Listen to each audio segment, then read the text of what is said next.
যে ঢোলৰ শব্দত নাচনীৰ নাচনৰ স্বত পুলকিত হৈ পৰে আপোনাৰ মোৰ মন প্ৰাণ ইয়াৰ আঁৰত কিন্তু লুকাই থাকে কোনেও নজনা এছাম শিল্পীৰ বহুতো অৱদান প্ৰতিটো সাংস্কৃতিক অনুষ্ঠানৰ প্ৰধান উপজীব্য হ'ল ইয়াত ব্যৱহৃত বাদ্যসমূহ আৰু এই বাদ্যসমূহ প্ৰস্তুতৰ ক্ষেত্ৰত লুকাই থাকে এছাম কোনেও নজনা শিল্পীৰ পৰিশ্ৰমৰ ফল নিউজ টাইম 3 সমূহ দৰ্শকক মই উদয়নে এক বিশেষ খণ্ডলৈ স্বাগতম জনাইছো আমি আজি আছো বঙাইগাঁও জিলাৰ যি পাতিলদহ বজাৰ এই পাতিলদহ বজাৰত থকা এখন বাদ্য ভাণ্ডাৰ অৰ্থাৎ সংগীতৰ বিভিন্ন বাদ্য এলোকে বনায় বা মেৰামতি কৰে আচলতে এলোক বাদ্যকৰ বা শিল্পী কিন্তু আমি বেছিভাগেই বা চৰকাৰে কিন্তু এলোকক আমি গুৰুত্ব নিদিওঁ বা শিল্পী বুলি নাভাবোঁ এলোকে প্ৰজন্মৰ পিছত প্ৰজন্ম এলোকৰ ককাক ভূতু বাদ্যকৰ দেউতাক ৰমেশ বাদ্যকৰ তাৰপিছত এলোকৰ নাতি বা পুত্ৰ এলোকে এতিয়ালৈকে এই কাম কৰি আছে আৰু এলোকে কি ধৰণে জীৱন সংগ্ৰাম চলাই এই ধৰণৰ কাম কৰি আছে বা ৰাইজক এক অনুদান আগবঢ়াই আছে তেওঁলোকৰ শিল্পকৰ্মৰ জৰিয়তে ইয়াৰ বিভিন্ন কথা আমি জনাবলৈ চেষ্টা কৰিম কি ধৰণে তেওঁলোকে চলি আছে কি বাদ্য বনায় গতিকে আমাৰ লগত চাই থাকক বঙাইগাঁও জিলাৰ পাতিলদহ বজাৰত অৱস্থিত বাদ্য ভাণ্ডাৰৰ পৰা এক বিশেষ খণ্ড এইটো বহুত বছৰ পুৰণি আমাৰ এটা খুটু বাদ্যকৰ আছিল তেখেতৰ দোকান তেখেতৰ পৰা আমাৰ দেউতাই এটা দোকান কৰিছিল তে দেউতাও ঢুকুৱা আমাৰ ৰমেশ বাদ্যকৰ তে এথেন দেউতাও নাই আজি 7 বছৰমান হ'ল ঢুকুৱা তে আমি মানে আমি দুটা ভাই তিনিটা ভাই আমি কৰি আছোঁ এতিয়ালৈকে আমাৰ পূৰ্বপুৰুষৰ পৰা এই কাম আমি বেলেগ কৰা নাই আৰু কি বঙাইগাঁও জিলাৰ পাতিলদহ বজাৰত অৱস্থিত এইখন বাদ্যযন্ত্ৰ প্ৰস্তুতকাৰী দোকানে আজি প্ৰায় 80ৰ পৰা 90 বছৰ অতিক্ৰম কৰিলে অঞ্চলটোৰ সকলোৰে মাজত পৰিচিত ককাক ভূতু বাদ্যকৰ তাৰ পিছত দেউতাক ৰমেশ বাদ্যকৰ আৰু এতিয়া তেওঁলোকৰ নাতি বা পুত্ৰসকলে নিৰৱচ্ছিন্নভাৱে চলাই আহিছে একেই কৰ্ম সাধনা আপোনাৰ ঢোল খোল নাগাৰা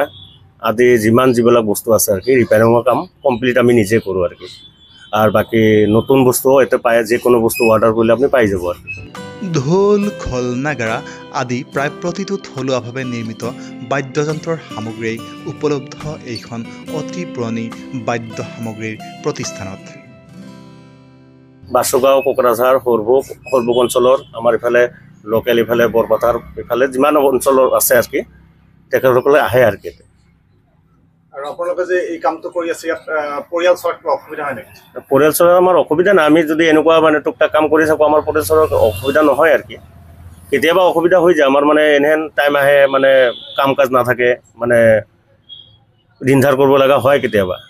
আৰু এনে চৰকাৰৰ পৰা কিবা সাহায্য পাইছে নেকি নাই নাই আজিলৈকে এইটো একেও পোৱা নাই চৰকাৰৰ পৰা কিবা সাহায্য বিচাৰে নেকি কিবা হ'ব নেকি চৰকাৰক কি ক'ম চৰকাৰেতো চাই আছে চব বাকী সবকে সহায় কৰি আছে কিন্তু আমাৰ ফালে একবাৰ নাচায় আৰু কি আমাৰ বুলি নহয় আমাৰ যিটো আমাৰ মানুহ যিমান দোকান পাট আছে সবকে চাব লাগে আমি এটা শিল্পী মানুহ শিল্পী হিচাপত সেই হিচাপত আমাৰ যিখিনি মানে প্ৰাপ্য সেইখিনি পাব লাগে আৰু কি ভাল বহুত বছৰ হ'ল আমি ইয়াতে সৰুৰ পৰা ডাঙৰ হ'লোঁ গিৰেক ঢুকাল দেউতা ঢুকাল মায়েক ঢুকাল আমি ইয়াতে বহুত বছৰ ধৰি আছোঁ কিন্তু আমাৰ কাম কাজৰ কাৰণে ভাল বহুত দূৰৰ দূৰৰ মানুহ আহি ভাল পায় এয়ে আৰু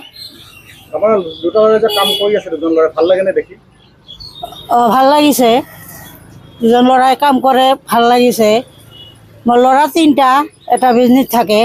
তাতেও এই দোকান আমাৰ এতে সব বাদ্য পায় ইনতে নাগৰা সাগৰা সব পঙ্কু নামঘৰৰ ডবা সব পায় ঢোলো পায় আৰু বহুত দূৰৰ দূৰৰ পৰা আহে কাষ্টমাৰ এইখিনি দুখজনকভাৱে আজিও কিন্তু বহুতেই শিল্পীৰ মৰ্যাদা দিয়া নাই এওঁলোকক আৰু ৰজা ঘৰীয়াইও আশানুৰূপভাৱে সঁহাৰি জনোৱা নাই এইসকল শিল্পীক কিন্তু আপোনাৰ মোৰ অকণমান সহায় আৰু সঁহাৰিয়ে নিশ্চয় এওঁলোকৰ জীৱনতো আনিব পাৰে এমকুৰা হাঁহিৰ ৰেঙনি